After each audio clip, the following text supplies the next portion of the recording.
Sebelum ceritanya dimulai, silakan tulis di kolom komentar dari daerah mana saja teman-teman yang menonton cerita ini.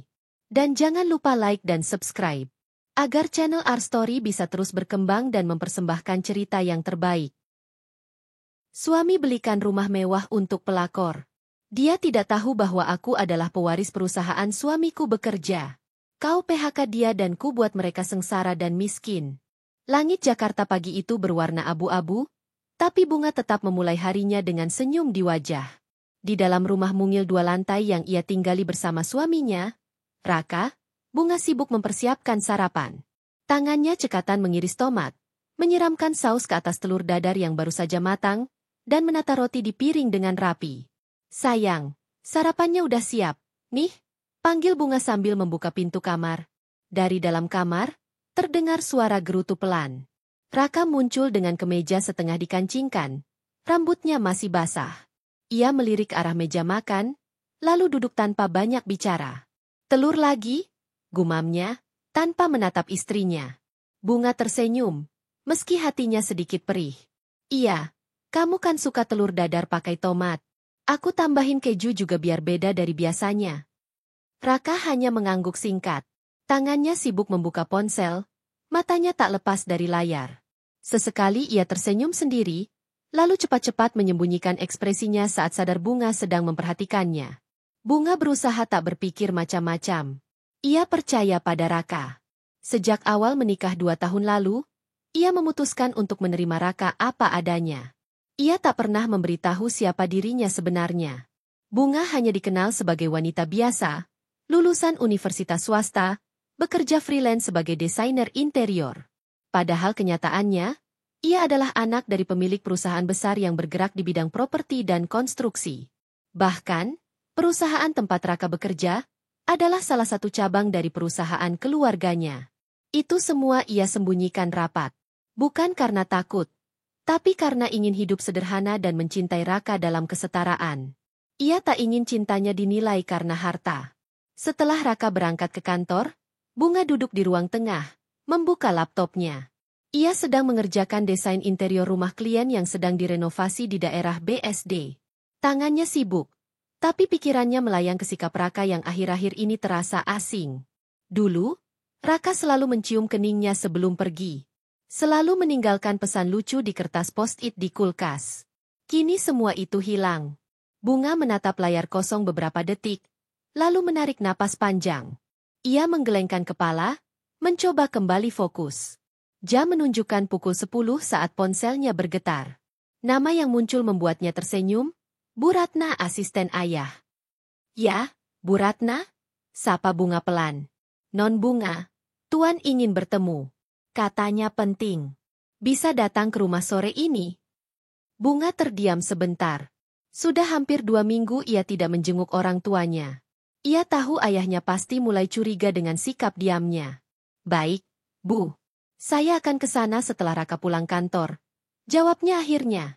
Setelah menutup telepon, Bunga kembali bekerja. Di sela-sela aktivitas, pikirannya tak bisa berhenti bertanya-tanya tentang perubahan Raka, tentang percakapan di ponsel yang sering ia lihat diam-diam, dan tentang bagaimana suaminya kini mulai menyimpan banyak hal darinya. Sore harinya, Bunga memasak makanan kesukaan Raka, ayam panggang madu dengan kentang tumbuk dan sup jagung. Ia menata meja makan dengan serbet bersih dan lilin kecil di tengah. Sesederhana mungkin, tapi penuh perhatian. Raka pulang hampir jam 8 malam. Bunga membukakan pintu dengan senyum. Capek ya? Mandi dulu, makanannya udah siap. Raka hanya menjawab dengan anggukan singkat. Ia masuk tanpa mencium pipi Bunga seperti biasanya. Saat makan pun, ia hanya berkata pendek-pendek. Bahkan sup buatan Bunga pun hanya disentuh 2 sendok. Kamu lagi banyak tekanan di kantor, ya? Tanya Bunga hati-hati. Raka menghela napas. Enggak. Biasa aja. Cuma bosen aja. Makanannya juga terlalu manis kayaknya. Bunga menunduk, menyembunyikan kekecewaan. Ia tahu masakannya selalu pas untuk Raka. Tapi kini semuanya serba salah. Setelah Raka tidur, Bunga menyelinap keluar kamar, duduk di ruang tengah. Ia membuka galeri foto di ponsel, menatap kenangan-kenangan masa awal pernikahan mereka. Senyuman Raka yang dulu begitu tulus, kini seperti asing baginya. Esok harinya, Bunga berangkat ke rumah orang tuanya. Rumah megah di kawasan elit Menteng itu masih berdiri anggun seperti biasa. Seorang satpam membukakan gerbang, dan Bu Ratna langsung menyambut di pintu depan. Tuan sedang di ruang baca. Non. Bunga masuk pelan-pelan.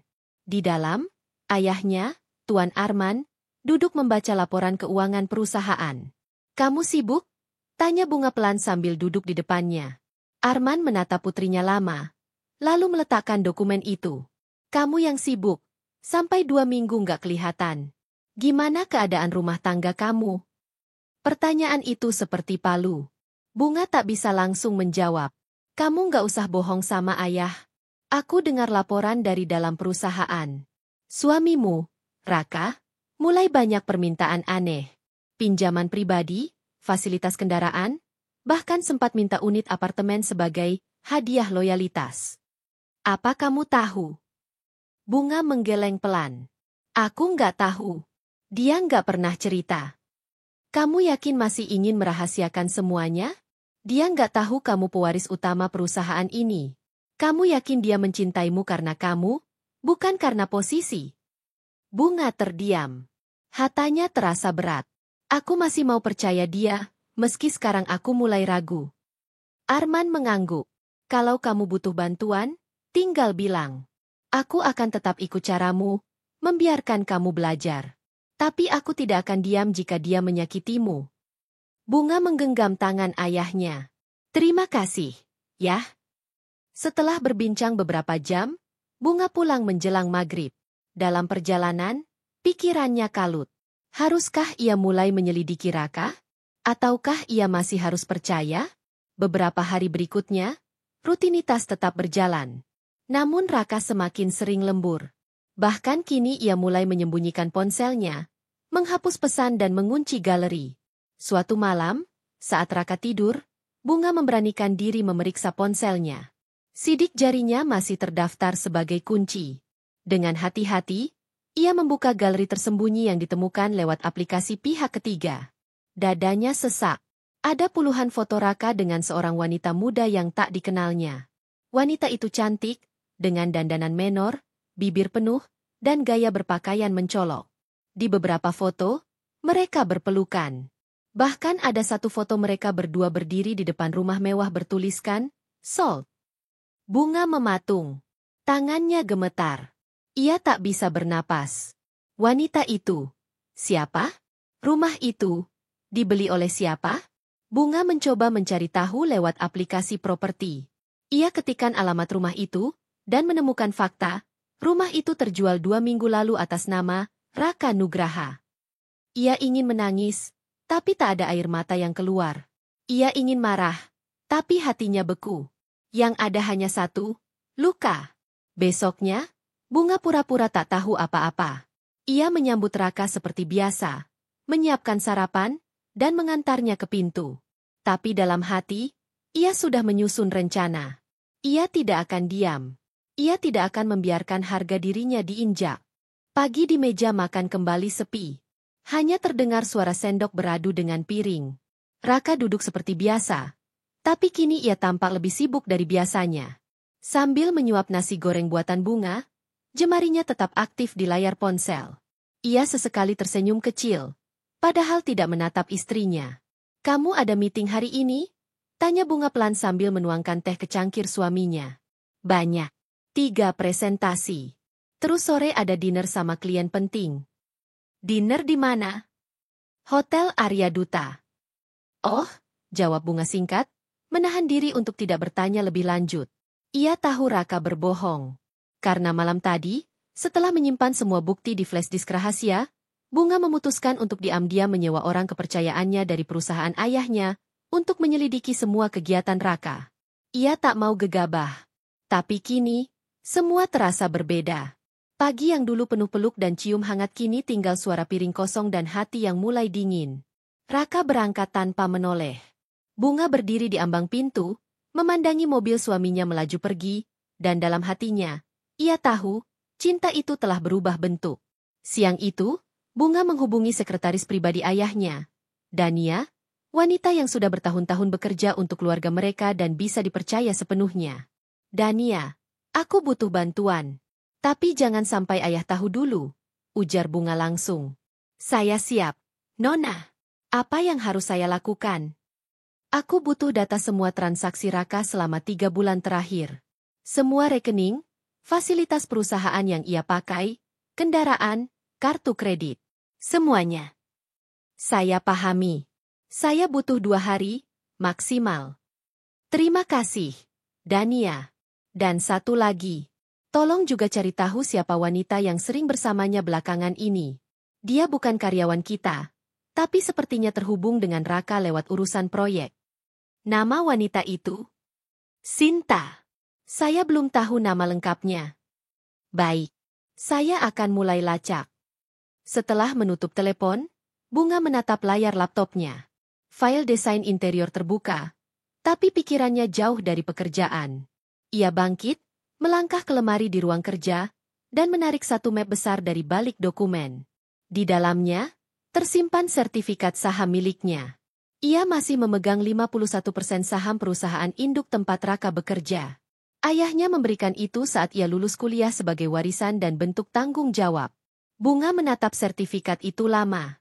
Ia tak pernah berniat menggunakan kekuatannya, tapi kini keadaan memaksanya berpikir ulang. Sore harinya, seperti yang dijanjikan Raka, ia pulang lebih malam dari biasanya. Tapi bukan pukul 9. Baru sekitar pukul 11 malam mobilnya berhenti di depan rumah. Bunga sudah menunggu di sofa. Ia tak langsung bertanya, hanya tersenyum dan menyodorkan air putih. Kamu capek banget, ya? Raka tampak sedikit terkejut melihat istrinya masih terjaga. Ia meminum air itu pelan. Iya. Klien bawel banget. Dinernya juga molor. Sendirian? Enggaklah. Sama beberapa tim dari kantor. Jawab Raka cepat, lalu berjalan ke kamar. Bunga hanya menatap punggung suaminya. Hatinya menghangus. Setiap kata yang terucap dari mulut Raka terasa seperti serpihan pisau kecil yang perlahan melukai. Keesokan paginya, Bunga bangun lebih awal dari biasanya. Ia sengaja mengenakan pakaian rapi dan elegan. Blus satin putih dengan rok span biru navy. Rambutnya ia tata sederhana tapi bersih. Ia mengemudi sendiri menuju kantor pusat perusahaan. Sesampainya di sana, hampir semua staf mengenalnya sebagai Nona Bunga, meski banyak yang tak tahu ia adalah istri Raka. Ia langsung menuju ruang kerja ayahnya, yang sedang duduk bersama 2 eksekutif senior. Begitu melihat Bunga, semua berdiri dan menyapanya. Selamat pagi, Nona. Pagi. Maaf, Ayah, aku ganggu sebentar. 5 menit aja. Tuan Arman mengangguk. Tunggu saya di ruang rapat kecil ya, Nak. Beberapa menit kemudian, mereka duduk berdua. Bunga langsung mengeluarkan flash disk dan meletakkannya di atas meja. Ayah, ini semua bukti kalau Raka selingkuh. Dan lebih dari itu, dia menyalahgunakan fasilitas perusahaan. Arman menatap putrinya tajam, namun tak berkata sepatah kata. Ia mengambil flash disk itu dan memasukkannya ke laptop. Saat melihat isinya, rahangnya mengeras. Ini gila. Dia pakai dana operasional buat DP rumah. Dan atas nama pribadinya. Siapa wanita ini? Namanya Sinta. Aku minta Dania cari tahu lengkapnya. Tapi kurasa dia bukan orang bodoh. Dia tahu betul memanfaatkan jabatan Raka. Kenapa kamu nggak langsung lapor ke ayah kemarin? Aku masih pengen lihat dia berubah. Tapi sekarang aku sadar, dia sudah tenggelam terlalu dalam. Dan aku ingin dia merasakan apa yang aku rasakan. Loh, kehilangan. Terbuang. Arman menghela napas panjang. Kamu tahu, sekali kita bertindak, semuanya berubah. Bukan cuma dia, kamu juga. Aku siap. Yah, aku akan urus semuanya. Tapi aku ingin satu hal. Jangan sampai dia tahu siapa aku sebenarnya. Sampai saatnya tiba. Arman menatap putrinya lama. Lalu tersenyum kecil. Kamu benar-benar anak ayah. Hari-hari selanjutnya, Bunga seperti hidup dengan 2 wajah. Di rumah, ia tetap menjadi istri yang penuh perhatian. Namun di luar, ia mulai menggerakkan tim audit internal secara diam-diam. Ia mengatur agar semua laporan keuangan divisi tempat Raka bekerja dikaji ulang. Dan dari sana, makin banyak kebusukan terungkap. Raka bukan hanya menyalahgunakan fasilitas, tapi juga memberi proyek fiktif ke perusahaan bodong yang ternyata dikendalikan oleh pacarnya sendiri, Sinta. Nilai uang yang mengalir keluar sudah ratusan juta. Ia bahkan menerima komisi di luar kontrak resmi. Dania mengirimkan laporan lengkap tentang Sinta. Wanita itu ternyata dulunya model freelance, pernah bekerja di event marketing, lalu menjalin hubungan dengan Raka lewat proyek kerja sama kecil. Bunga membaca laporan itu dengan perasaan campur aduk. Ia tak tahu harus marah, menangis, atau tertawa. Malamnya, saat Raka sudah tidur, Bunga duduk di teras belakang rumah. Hanya ditemani cahaya remang dan angin yang berembus pelan. Ia memegang foto pernikahannya, lalu perlahan merobeknya menjadi dua. Besok, rencananya akan mulai dijalankan. Raka tak akan pernah menyangka bahwa istri yang selama ini ia remehkan adalah tangan yang menggenggam nasibnya.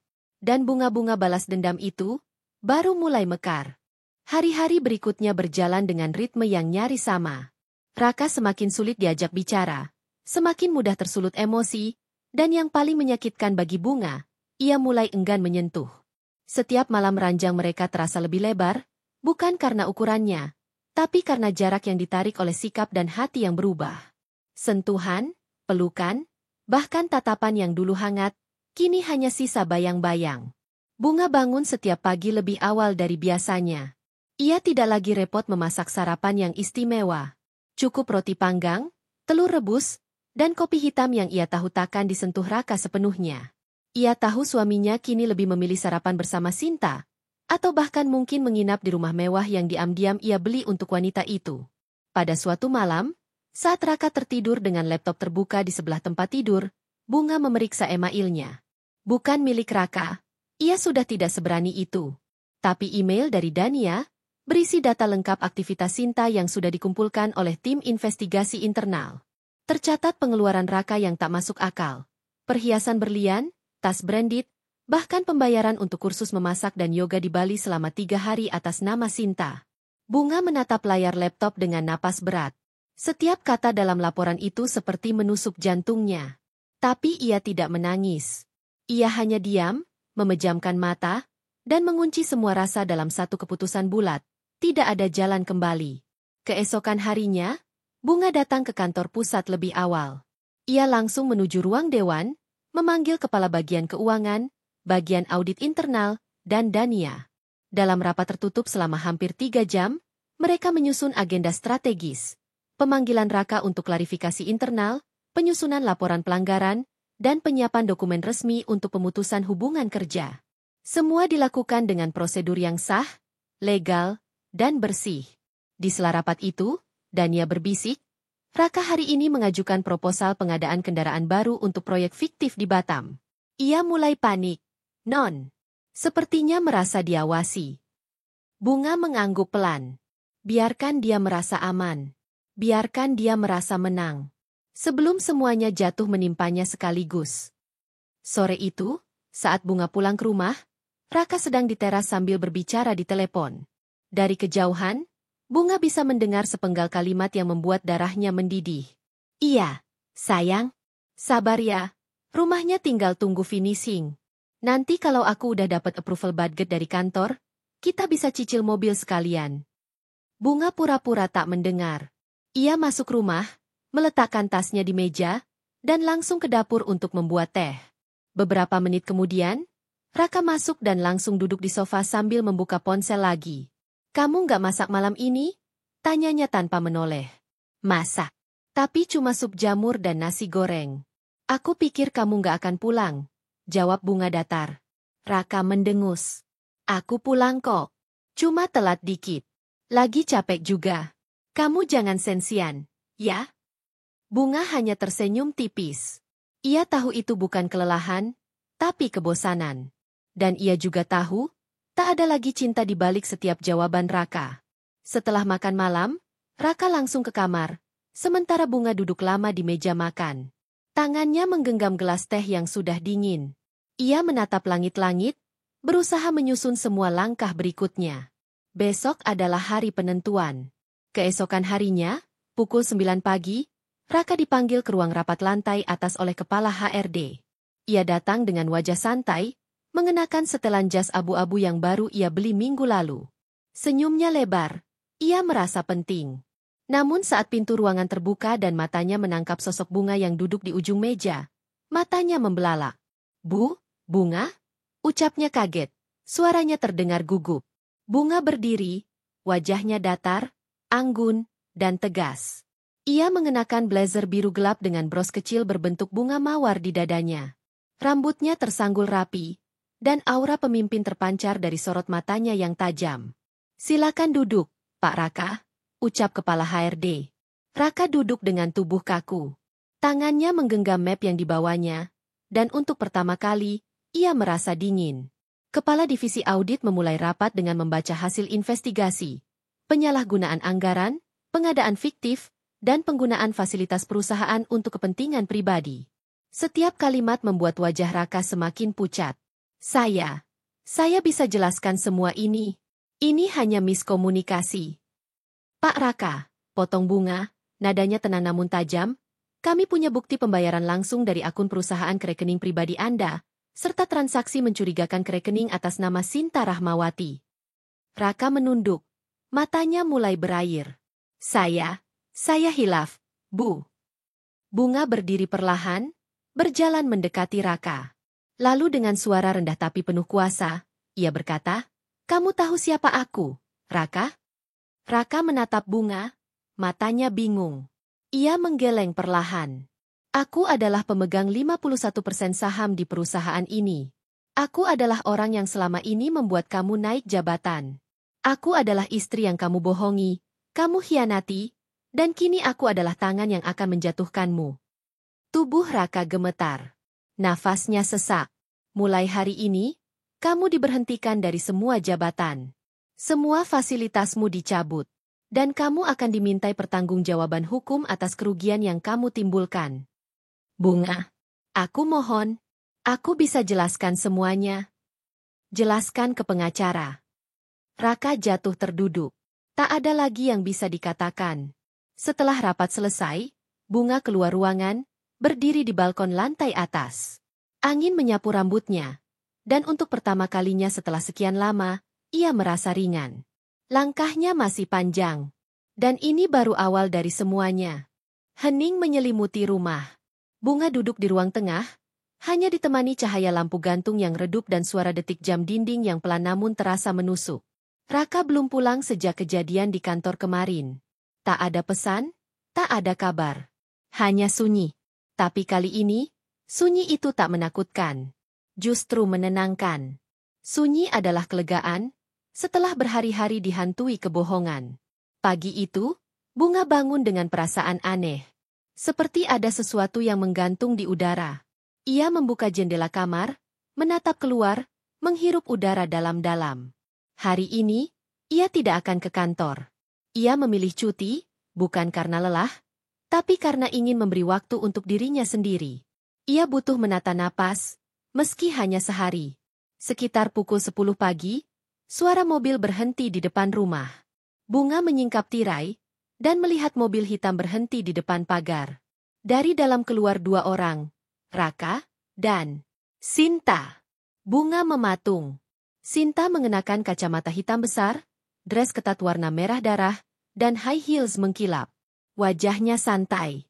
Sementara Raka berjalan cepat ke arah pagar, ekspresinya tegang, penuh amarah. Pintu diketuk keras. Bunga berjalan pelan, membuka pintu tanpa bicara. "Bunga, kamu keterlaluan," teriak Raka begitu pintu terbuka. "Masuk dulu, kita bicara baik-baik," jawab Bunga dingin. Raka masuk terburu-buru, diikuti Sinta yang tak mau kalah. Begitu mereka duduk, Raka langsung meledak. "Kamu sengaja permalukan aku di depan semua orang. Kamu jebak aku. Kamu hancurkan karierku." Bunga tetap tenang. Ia duduk perlahan, menatap Raka dengan mata tajam. "Kariermu? Karir yang kamu bangun dengan uang perusahaan? Karir yang kamu pakai untuk beliin rumah ke wanita ini?" Sinta menepis rambutnya ke belakang. Maaf ya, Bu, atau Mbak? Apa kamu iri? Karena kamu nggak bisa nyenengin suami kamu. Bunga tersenyum tipis. Lucu juga dengar itu dari perempuan yang hidup dari sisa uang orang lain. Kamu. Sinta berdiri, menunjuk Bunga dengan wajah merah padam. Duduk, bentak Bunga. Suaranya tegas, kuat, penuh kuasa. Sinta terkejut, dan perlahan duduk kembali. Raka menggenggam tangannya. Bunga, kita bisa bicara baik-baik. Kamu bisa cabut semua laporan itu. Aku bisa kembalikan semua fasilitas. Aku bisa bayar pelan-pelan. Kamu pikir ini soal uang? Suara Bunga mulai bergetar, tapi bukan karena lemah. Melainkan karena luka yang disayat terlalu dalam. Ini tentang harga diri. Tentang kepercayaan yang kamu buang seolah-olah aku ini tak punya arti. Kamu menyamar. Kamu nipu aku juga. Kamu ternyata orang kaya. Kenapa kamu nggak bilang dari awal?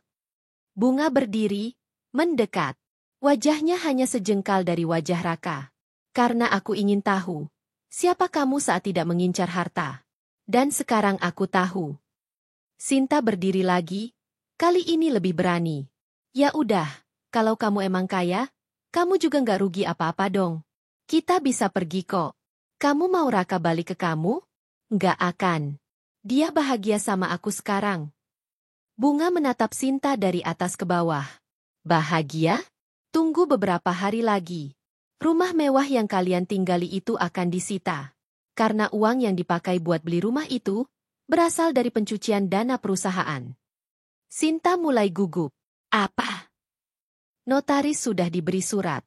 Surat kepemilikan rumah itu sedang dibekukan karena sedang dalam proses audit dan kemungkinan disita sebagai barang bukti. Raka mencengkeram rambutnya. Kamu gila, Bunga? Tidak, jawab Bunga pelan. Kamu yang terlalu bodoh. Tanpa menunggu balasan, Bunga membuka pintu. Keluar dari rumahku. Rumah kita, bentak Raka. Bukan.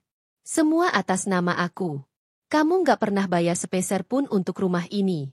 Aku punya semua bukti. Sinta menyeret Raka keluar dengan kesal. Ayo, Ka.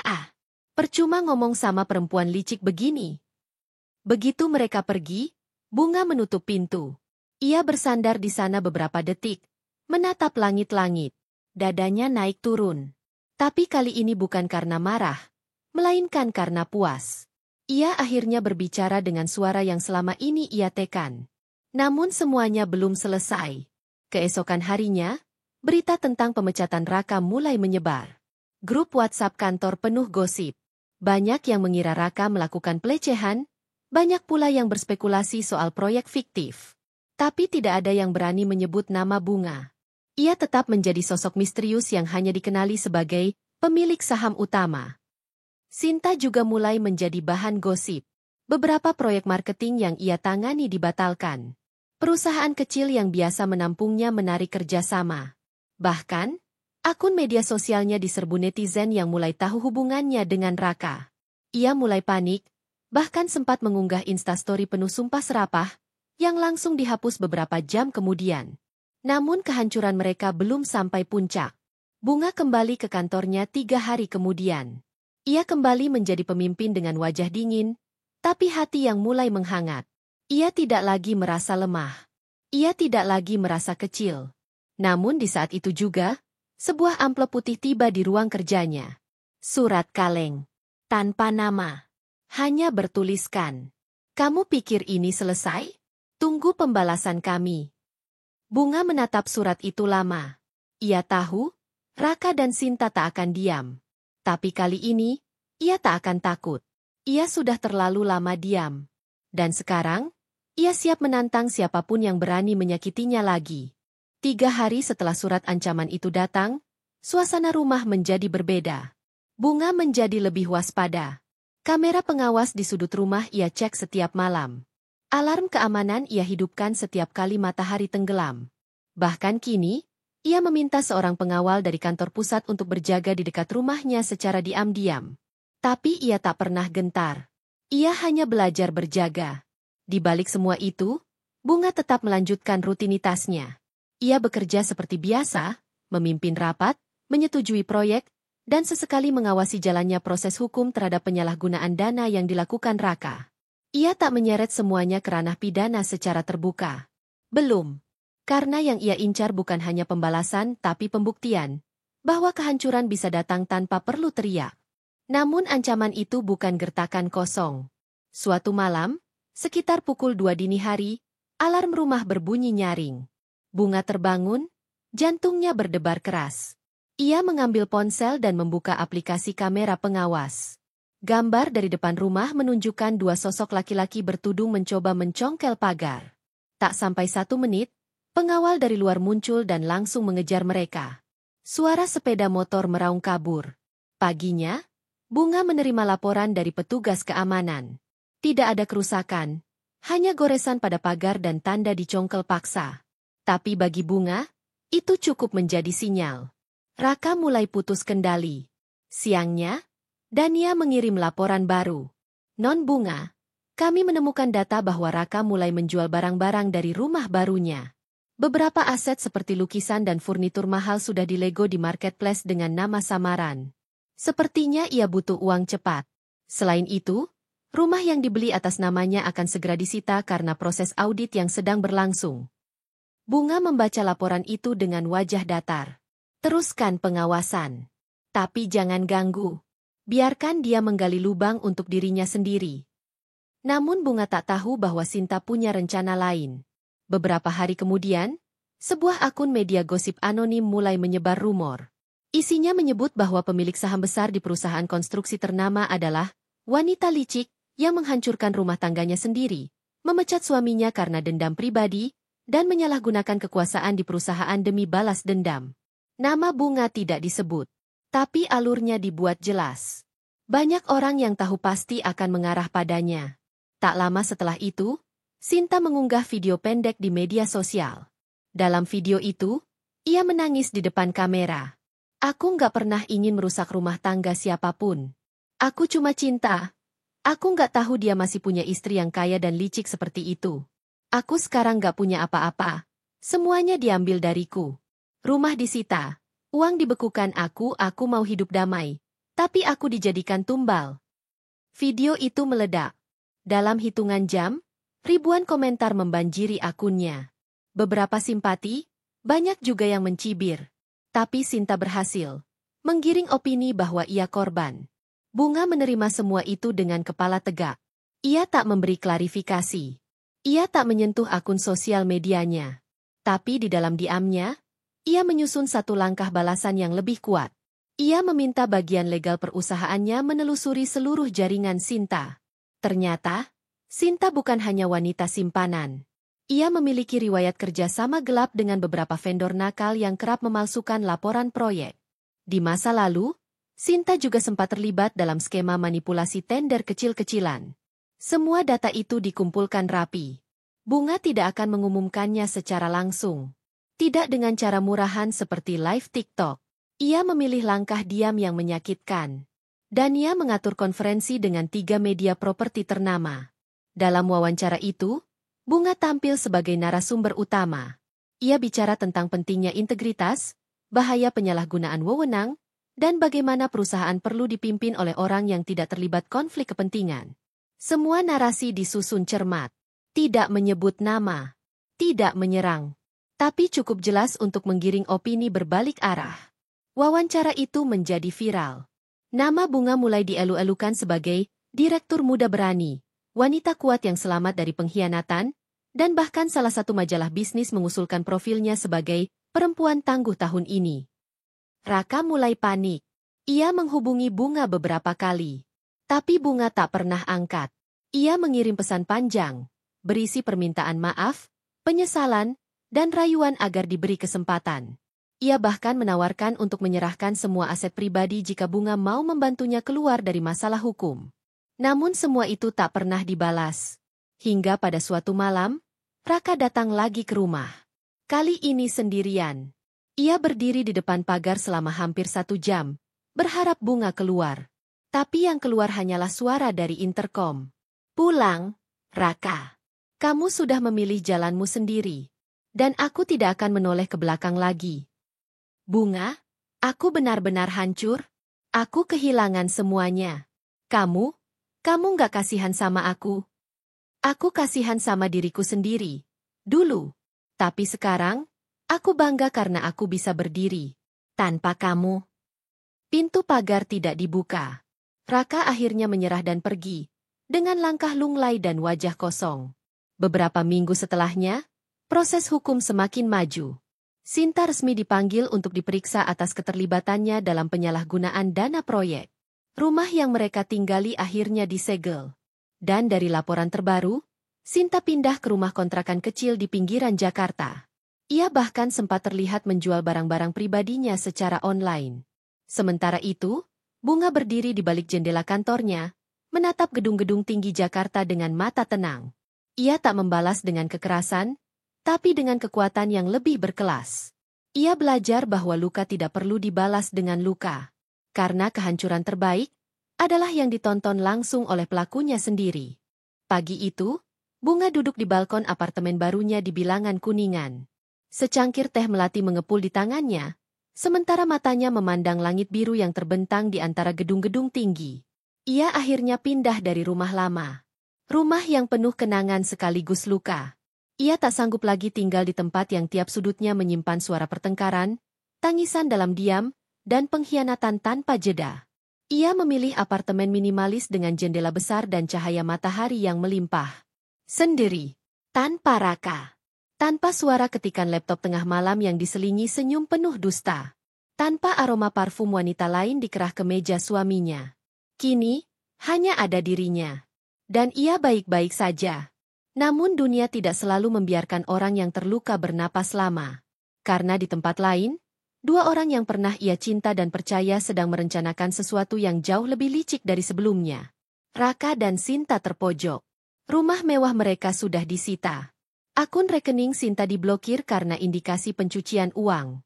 Bahkan beberapa vendor yang pernah bekerja sama mulai melayangkan gugatan atas proyek-proyek palsu yang mereka jalankan. Mereka tinggal di rumah kontrakan kecil yang dindingnya tipis dan atapnya bocor. Raka tak lagi memakai jas rapi, hanya kaos lusuh dan celana yang dulunya celana kantor. Dia benar-benar ingin menghancurkan kita, keluh Sinta sambil membanting piring plastik ke meja. Raka diam. Tatapannya kosong. Lihat aku. Kak, kita nggak bisa diam aja. Kita harus balas. Kamu tahu semua rahasia perusahaan dia. Kamu pernah jadi direktur di situ.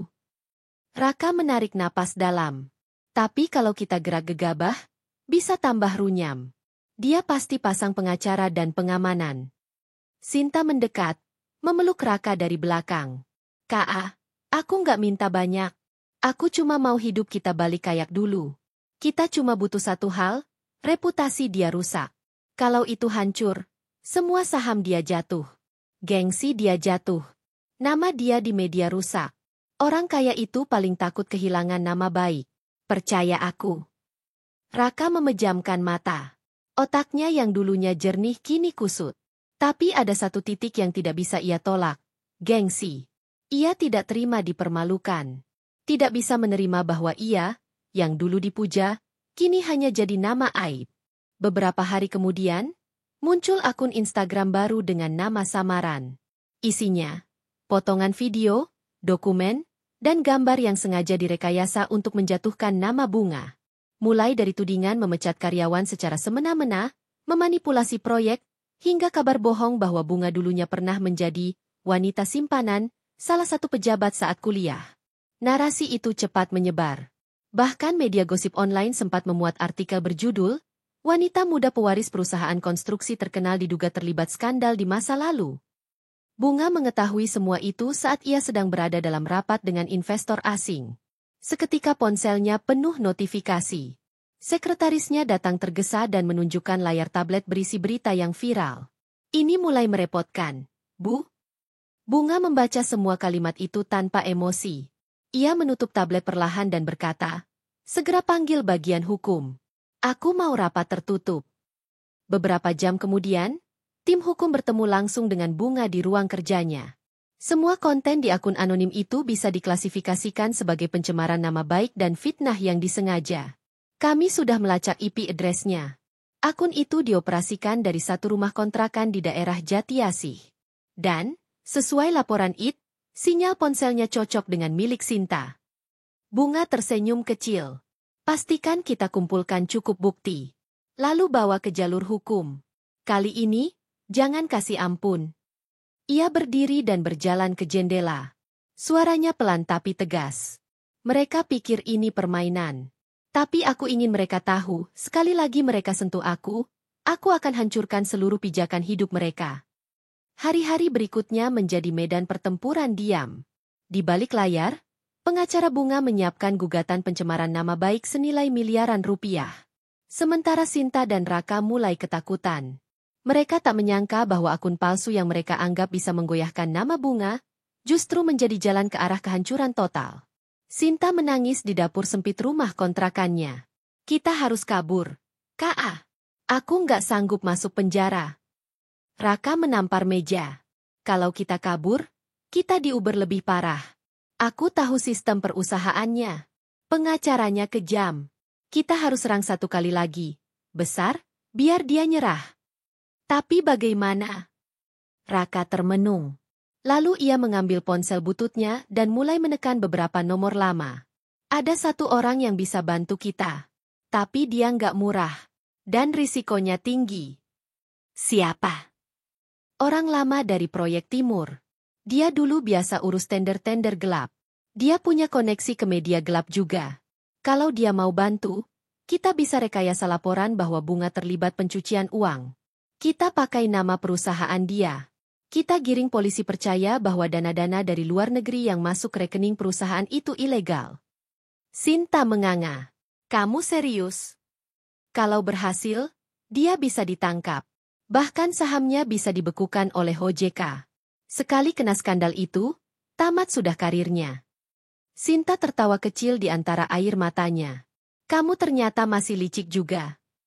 Tapi kita harus siap. Sekali kita main kotor, kita nggak bisa mundur. Dan begitulah, mereka mulai menyusun langkah licik terakhir. Namun mereka tak tahu, Bunga bukan lagi perempuan yang dulu. Ia bukan hanya kuat, tapi kini dikelilingi orang-orang yang akan menjaganya dengan mati-matian. Dan ketika mereka mencoba menjatuhkannya dengan fitnah, Bunga akan membalas bukan dengan amarah, tapi dengan bukti. Dan sekali bukti itu bicara, tak satu pun dari mereka bisa lari dari kehancuran total. Langit sore di Jakarta tampak memerah, seolah menyimpan sesuatu yang akan meledak kapan saja. Di balik gedung-gedung tinggi yang tenang dari luar, diam-diam ada badai besar yang sedang disiapkan. Dan Bunga, yang kini duduk di balik meja kaca ruang direksi perusahaannya, merasakan firasat itu. Ia baru saja menyelesaikan telepon penting dengan pengacaranya ketika seorang staf hukum mengetuk pintu dengan wajah serius. Maaf mengganggu, Bu Bunga. Kami baru saja menerima salinan laporan dari pihak media independen.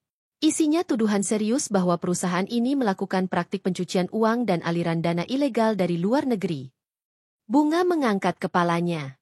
Wajahnya tetap tenang. Tapi matanya menyala tajam. Ada bukti yang mereka lampirkan? Ada.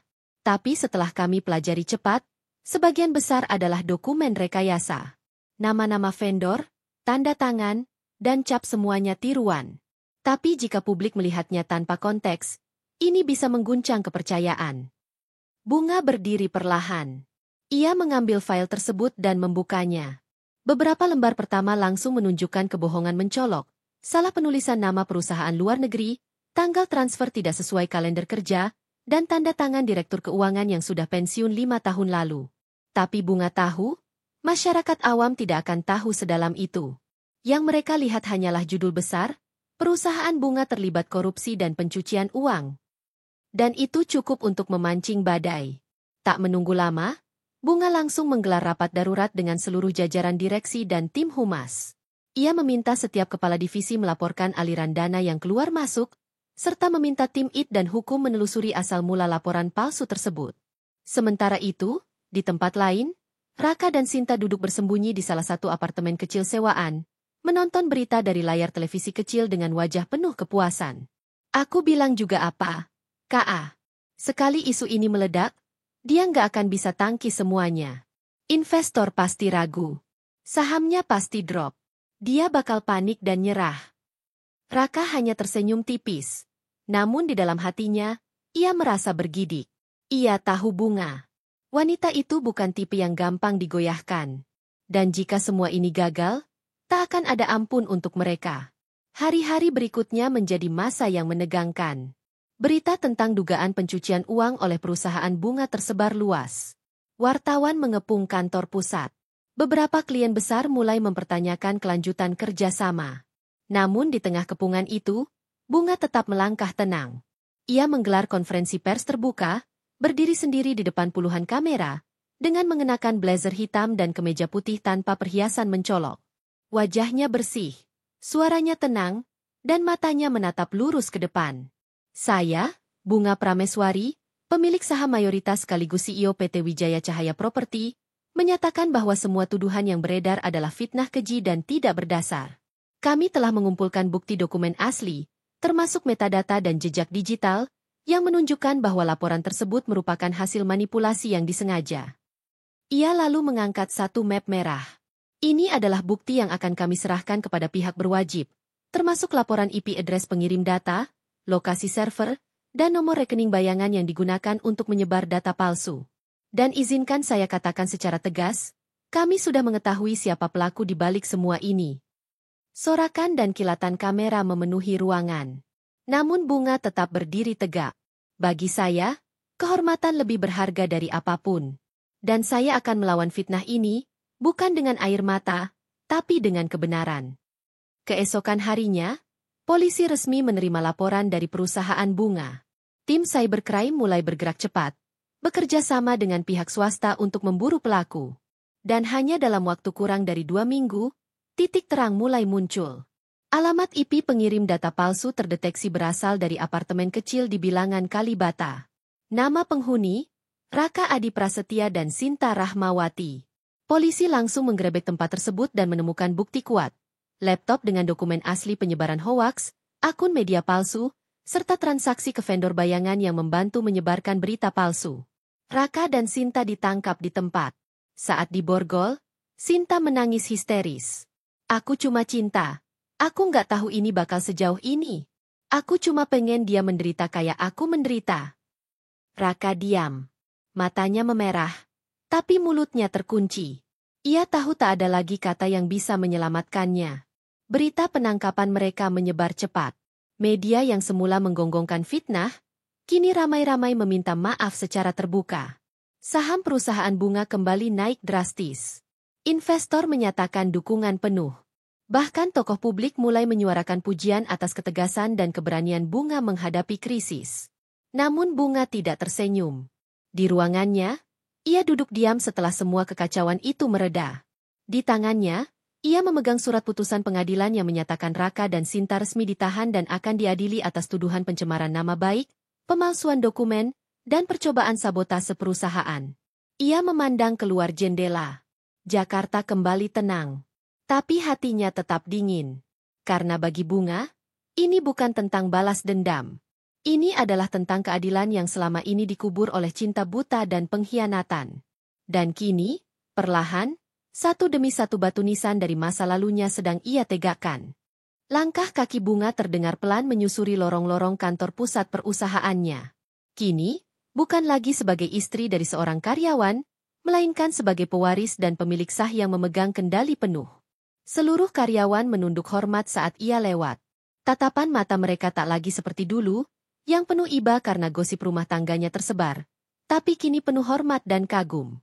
Namun, meski tampak anggun dan teguh dari luar, hati Bunga tak benar-benar tenang.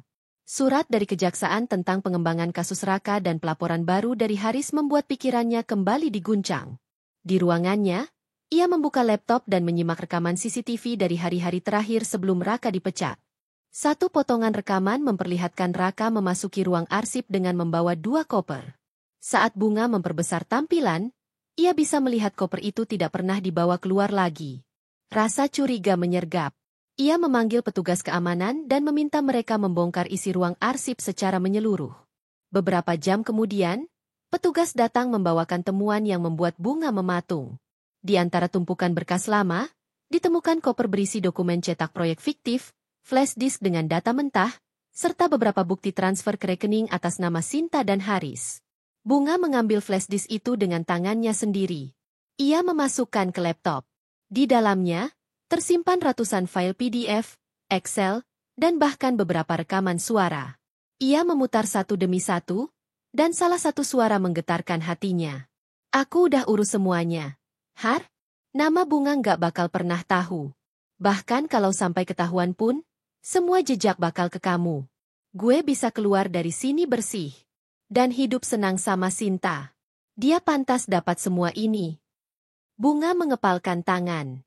Tak hanya dikhianati dalam cinta, tapi juga dijadikan tameng oleh seseorang yang ia beri kepercayaan penuh. Seketika seluruh luka lama seolah disayat ulang. Ia segera memanggil tim hukumnya. Saya ingin seluruh isi flashdisk ini dijadikan bagian dari berkas tambahan. Harus masuk ke tuntutan. Dan satu lagi. Saya ingin daftar seluruh aset yang pernah dibeli Raka dan Sinta selama 5 tahun terakhir. Dengan atau tanpa nama saya. Rumah, kendaraan, saham, bahkan barang-barang seni. Saya ingin semuanya dilacak. Dania, tangan kanan Bunga, menunduk dengan mata tajam. Akan saya tindak lanjuti segera, Bu.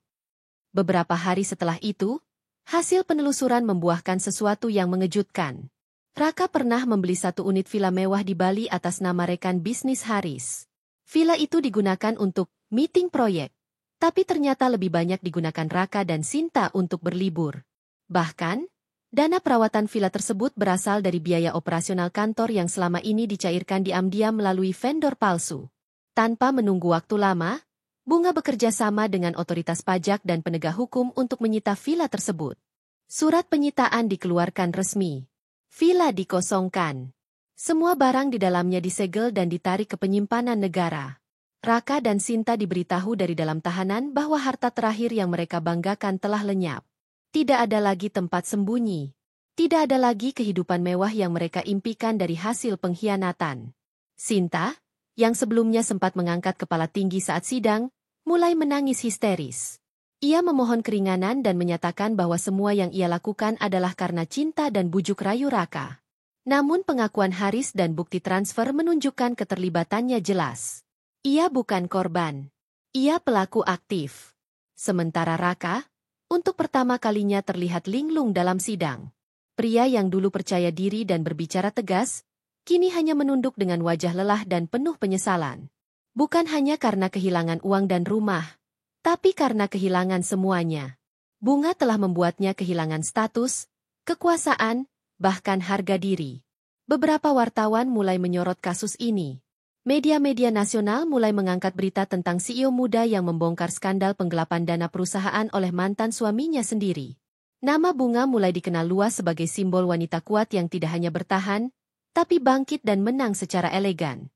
Tapi di balik sorotan itu, Bunga masih sering termenung sendiri di balkon apartemennya.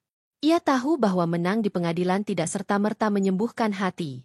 Luka karena dikhianati oleh orang yang ia cintai tetap membekas. Tapi kini, setidaknya luka itu tak lagi bernanah. Ia mulai menyembuh. Suatu malam, Dania datang ke apartemennya membawa sebuah buku yang dulu disembunyikan Raka di koper kantor. Saya temukan ini waktu penggeledahan terakhir, Bu. Bunga membukanya pelan. Buku catatan kulit berwarna coklat tua. Di dalamnya ada tulisan tangan Raka. Kalau semuanya gagal, aku akan kembali ke Bunga. Dia selalu jadi tempat pulang. Dia tak akan tega meninggalkanku benar-benar. Tangannya gemetar. Ia memejamkan mata, lalu menutup buku itu. Bakar saja, katanya. Dania menatapnya. Tak ada kata yang diucapkan. Ia hanya mengangguk, lalu pergi dengan langkah pelan. Bunga berdiri di balik tirai jendela, menatap langit malam Jakarta. Semua yang ia lalui terasa seperti mimpi buruk panjang yang kini mulai berakhir. Ia tahu, belum selesai sepenuhnya. Masih ada proses hukum yang berjalan. Masih ada berkas-berkas yang harus ditandatangani. Tapi untuk pertama kalinya dalam hidupnya, Bunga merasa benar-benar bebas. Bukan dari Raka, tapi dari rasa takut dan ketidakberdayaan yang dulu mengikatnya erat. Besok, ia akan mengumumkan rencana besar barunya, ekspansi perusahaan ke luar negeri. Dan ia akan memimpin langsung. Bukan sebagai istri siapapun, tapi sebagai Bunga, Seorang wanita yang pernah diinjak, tapi kini berdiri di atas dunia yang pernah mencoba menjatuhkannya. Bunga menatap layar laptopnya cukup lama. Lampiran itu menyala di hadapannya, dingin dan mencurigakan. Transfer senilai 2,5 miliar rupiah, bertanggal 16 bulan sebelum skandal Raka terbongkar. Dana itu mengalir dari subrekening perusahaan, melalui jalur vendor palsu, dan berakhir ke satu nama, Haris Darmawan. Ia belum pernah mendengar nama itu sebelumnya. Tapi keterangan dalam dokumen menyebut Haris sebagai konsultan eksternal proyek Timur. Sayangnya, setelah Bunga menyisir semua catatan resmi perusahaan, nama Haris tidak pernah muncul dalam kontrak atau laporan resmi manapun. Ini berarti dia hanya fiktif di atas kertas, tapi nyata dalam praktik, gumamnya pelan. Seketika ia memanggil Dania melalui panggilan video. Segera cari informasi tentang nama Haris Darmawan. Cek rekam jejak digital, sosial media, jejak rekening, sampai koneksinya ke Raka. Jangan bawa tim terlalu besar, cukup kamu dan 2 orang kepercayaan. Dan pastikan kalian tidak meninggalkan jejak. Siap, Bu. Bunga mematikan panggilan dan menatap kembali ke layar. Kali ini bukan hanya soal dendam, tapi soal membersihkan perusahaan yang ia warisi dengan darah dan air mata ibunya dulu. Ia tidak bisa membiarkan warisan itu dipermainkan orang seperti Raka, dan siapapun yang berada di belakangnya. Keesokan harinya, Dania mengirimkan laporan awal yang mengejutkan. Haris Darmawan, 38 tahun, mantan direktur pengadaan di salah satu perusahaan swasta di Surabaya. Dipecat 5 tahun lalu karena terbukti melakukan penggelembungan anggaran proyek negara. Sejak saat itu, ia hilang dari jejak formal. Tapi, 2 tahun lalu, muncul laporan bahwa ia bekerja secara di bawah meja untuk beberapa proyek tender swasta yang kebanyakan menggunakan jalur fiktif. Dania mengirim satu foto melalui ponselnya. Pria berkumis tipis, wajah tirus, dengan mata penuh perhitungan. Di sampingnya, berdiri seseorang yang sangat dikenali Bunga. Raka. Mereka sedang makan di sebuah restoran. Tahun dalam metadata foto itu menunjuk ke 2022. Bunga menggenggam ponselnya kuat-kuat. Kepalanya mulai menyatukan potongan-potongan yang selama ini terlepas. Raka tidak hanya berselingkuh secara emosional dan fisik dengan Sinta, tapi juga berselingkuh secara finansial dengan Haris. Ia menjadikan perusahaan milik Bunga sebagai mesin pencetak uang lewat jalur gelap. Dan yang lebih menyakitkan lagi, semua dilakukan saat mereka masih tinggal satu rumah, makan di satu meja, tidur di satu ranjang. Air mata menggenang, tapi tak jatuh. Ia bangkit, membuka lemari arsip pribadinya, dan mengambil satu bundel dokumen lama, catatan pribadi ibunya yang dulu membangun pondasi perusahaan ini dari bawah. Ada kalimat yang selalu ditulis berulang oleh ibunya. Kalau musuhmu mencuri nasi dari piringmu, hukum dia. Tapi kalau dia mencuri kepercayaan, kosongkan piringnya, biar dia tahu rasanya ditinggalkan kelaparan. Hari itu juga, Bunga mengatur perjalanan ke Surabaya. Bukan sebagai CEO, tapi sebagai anak perempuan yang sedang membongkar kehancuran yang ditanam perlahan di belakang punggungnya. Di kota itu, Bunga mengunjungi satu alamat yang ditemukan dari catatan domisili Haris.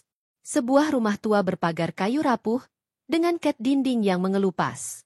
Tidak ada mobil. Hanya satu motor tua yang diparkir miring di samping pot tanaman mati. Bunga mengetuk pintu. Seorang pria tua membukakan. Cari siapa? Enduk. Saya mencari Pak Haris. Oh, Haris sudah lama nggak tinggal di sini. Sejak 2 tahun lalu pindah ke Jakarta. Tapi sesekali suka kirim uang untuk ayahnya. Mungkin sekarang tinggalnya di kontrakan belakang stasiun Tebet. Bunga mencatat alamatnya. Kembali ke Jakarta, ia menyusun laporan lengkap dan menyerahkannya ke divisi hukum.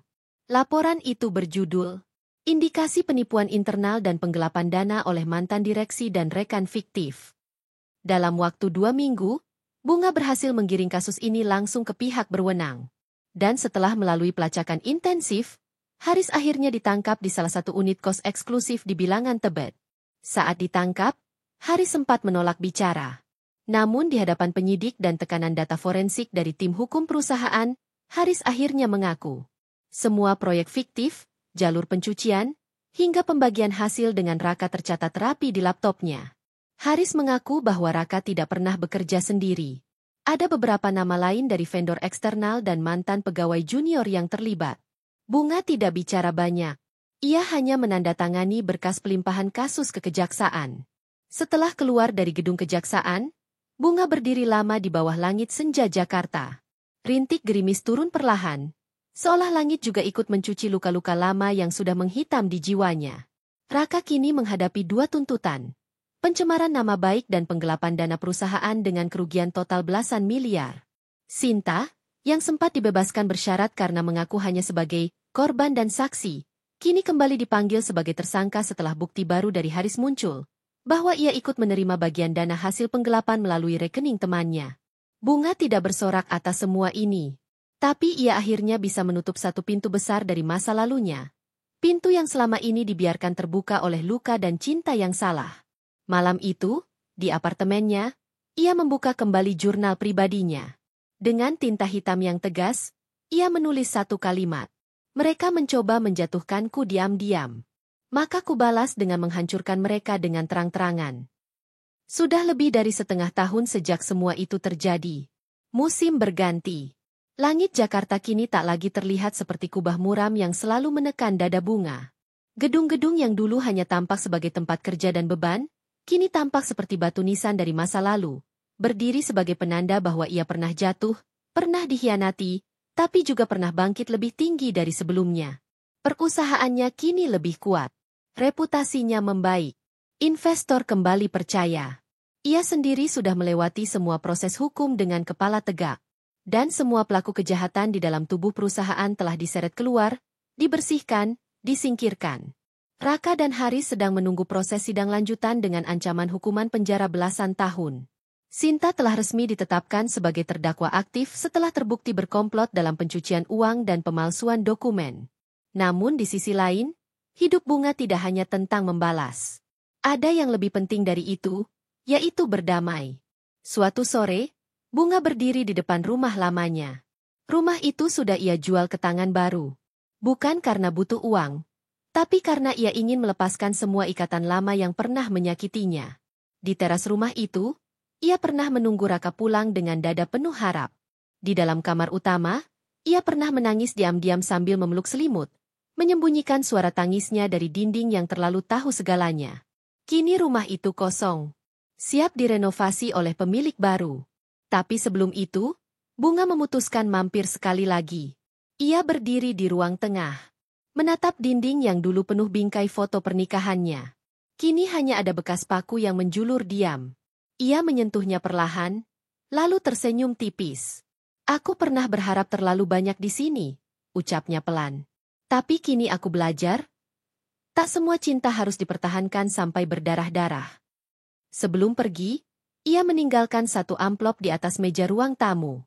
Isinya hanyalah satu kunci kecil. Kunci lemari tempat ia pernah menyimpan buku catatan tentang perjalanan cintanya. Buku itu sudah ia bakar beberapa bulan lalu. Tapi kuncinya ia simpan, bukan karena kenangan, melainkan pengingat. Bahwa ia pernah memberi semuanya pada orang yang tidak layak. Bunga keluar dari rumah itu dan tak menoleh lagi. Hari-hari berikutnya, ia mulai membuka pintu untuk dirinya sendiri. Ia mulai traveling, menyusuri tempat-tempat yang dulu hanya jadi latar foto dari kalender hotel. Ia pergi ke Lombok, ke Ubud, ke Jepang, dan terakhir, ke Praha. Di setiap tempat itu, ia hanya membawa satu buku kecil. Jurnal. Bukan untuk menulis luka, tapi menulis harapan baru. Salah satunya, aku ingin mencintai seseorang tanpa takut kehilangan diriku sendiri. Dan di perjalanan itu pula, ia bertemu seseorang, bukan pangeran, bukan pria gagah, bukan penyelamat. Tapi seseorang yang mendengar tanpa menghakimi. Yang diam-diam menatapnya bukan karena kecantikan atau kekuasaan, tapi karena cara Bunga menyusun kata dan berjalan dengan tenang di bawah hujan. Mereka tidak jatuh cinta seketika. Tidak ada drama. Tidak ada janji. Hanya kehadiran. Hanya dua orang yang sama-sama pernah hancur, belajar membangun ulang kepercayaan dari puing-puing. Dan dari situ, Bunga menemukan arti rumah yang sebenarnya. Bukan tempat, bukan gedung, bukan kehangatan palsu dari pelukan suami yang berselingkuh. Tapi rasa damai di dalam hati saat tidak lagi dikuasai dendam. Di akhir tahun, Bunga menerima surat pemberitahuan dari pengadilan. Vonis Raka, 14 tahun penjara. Vonis Haris, 18 tahun. Vonis Sinta, 9 tahun.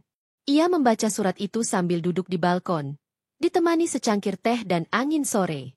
Lalu ia menaruh surat itu ke dalam laci, menutupnya, dan mengembuskan napas panjang. Aku sudah cukup. Sekarang, waktunya hidupku sendiri yang bicara. Dan untuk pertama kalinya sejak lama, Bunga tertawa pelan.